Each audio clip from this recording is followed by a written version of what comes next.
Marathi story. प्राण्यांची सभा आणि शिहीण। जंगलातल्या प्राण्यांची आठवड्याची सभा भरली होती।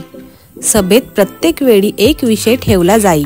जमलेले प्राणी त्याबद्दल आपले मत मांडत, त्यावर उलटसुलट चर्चा होई।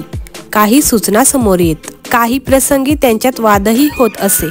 अशा वेळी सभेतील वयस्क समोपचारानं तोडगा काढला जात असे आणि शेवटी ती सभा समाप्त होत असे। त्या दिवशी प्राण्यांची अशीच सभा सुरू झाली।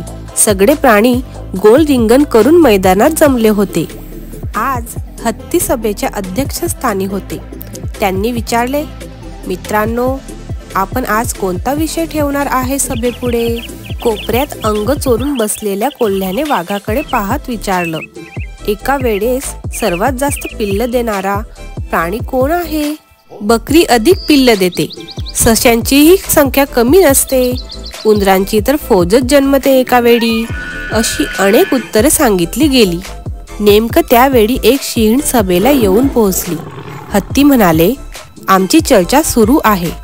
तुम्ही येण्यापूर्वी एका मित्रानं प्रश्न विचारला, आपल्या सर्व प्राण्यात सर्वात जास्त पिल्लांना कोण जन्म देतं? आपण या जंगलाची राणी आहात।